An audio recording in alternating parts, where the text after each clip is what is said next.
जब आपने वीपी सिंह के ऊपर जब वो पूरी सीरीज किया था आपने, उसके बारे में कुछ बताइए, कैसे हुआ? सोर्सेस तो आप बताएंगे नहीं और मैं पूछूंगी भी नहीं, लेकिन वो स्टोरी आपके पास पहुंची कैसे? सोर्स पूछ रही हूँ ना यही तो सोर्स पूछने का है। कैसे तो, मतलब कैसे हुआ वो? नहीं वो बहुत वीपी सिंह का ये चल रहा था काफी, मतलब ही was the very middle class मसाया, ये वो लोकप्रिय वित्त मंत्री। मैंने किया उनका इंटरव्यू। हाँ, और उनके बहुत चहेते, सब कुछ, मेरे बड़े अच्छे रिश्ते सभी है। लेकिन disclaimer, my father was information adviser to VP Singh also, तो मैं उसमें भी डिस्क्लेमर लगा दूं। तो जब वो लैंड वाली स्टोरी है, दहिया चैरिटेबल ट्रस्ट वाली स्टोरी आई है वो, तो उसमें काफ़ी मतलब मैं नहीं कहूँगा सोर्स क्या था, सोर्स तो नहीं डिस्क्लोज करूँगा आज भी, लेकिन ये कि उसके सारे कागज पत्र आए थे और उसमें हमने उनको वेरिफिकेशन के लिए कि ये सही है नहीं, क्योंकि मेरा शुरू से उसूल था कि कोई भी स्टोरी करो किसी के खिलाफ तो सारे तथ्य, दस्तावेज, कागजात सब होने चाहिए। तो उसमें हमारी मदद बहुगुणा जी ने की थी, एच एन बहुगुणा जी ने। उन्होंने फिर इलाहाबाद से वो कन्फर्मेशन और ये पता लगाने के काम में बहुगुणा जी ने मदद की थी। सोर्स वो भी नहीं थे, लेकिन ये कि वो उन कागजों कंफर्म कराने में बहुगुणा जी का, बहुगुणा जी की मदद थी। आप मिले थे वीपी सिंह से? मिले थे। और फिर मिले थे और उसके बाद वो काफ़ी नाराज भी थे, प्राइम मिनिस्टर भी हो गए, उसके बाद भी नाराज थे, लेकिन मैं उनके programme as a prime minister भी कवर करना जारी रखा।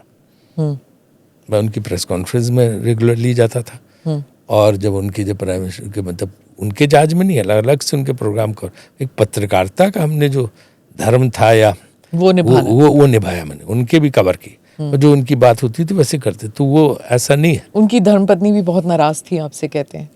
धर्मपत्नी से तो मेरा उतना इंटरेक्शन नहीं था। वो नाराज, लेकिन ऑब्वियसली फैमिली के लोग ये होंगे। फिर एक दिन मैंने उनको काफ़ी समय बाद, मुझे बड़ा अजीब सा लगा, मैं एक बार 10 जनपद में गया, तब तक राजीव जी भी मर चुके थे, तो वहाँ 10 जनपद थे, तो देखा वीपी सिंह जी बैठे हुए थे सोनिया जी से मिलने के लिए, और फिर वो वहाँ पे मेरा नमस्कार हुआ, उनसे बातचीत हुई, फिर वो अंदर मिलने चले गए उनसे।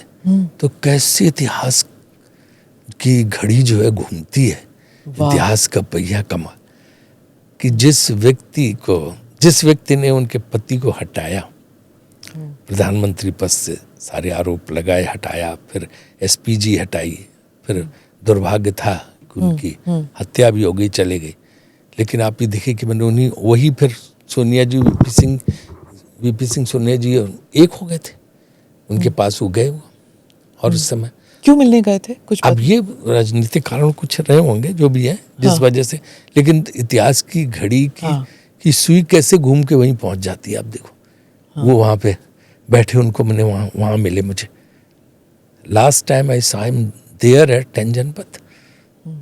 फिर उनके बेटे तो कांग्रेस में भी आए जी। He was a broken man. हाँ, बाद में तो बहुत दुखी थे। हाँ, वो मंडल एजिटेशन के बाद बहुत दुखी थे। हाँ, वो आई थिंक वो दुख जो उनको हुआ उसके बाद जो वो, और उनके बेटे तो बड़े अच्छे आदमी जैसे, पर वो भी वो सेंट किट्स का वो सारा मामला वो चला तो उस समय चला था, एक दूसरे पे बहुत ही सब काउंटर और ये सब चल रहा था, तो काउंटर अटैक, तो ये सब चला, लेकिन बाद में अजय सिंह जी कांग्रेस में आ गए थे, उनसे मुलाकात होती, तो बहुत अच्छे आदमी।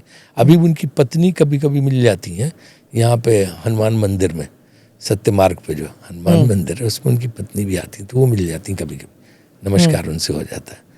सीता सिंह जी थे।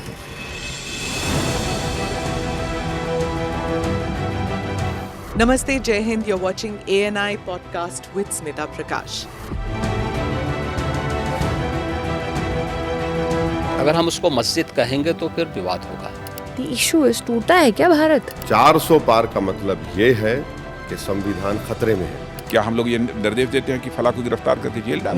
वही तो कह रहे हैं सब। ये बेबुनियाद निराधार आरोप। सच्चा सुनना चाहो देखो स्मिता प्रकाश ANI, it does not lie।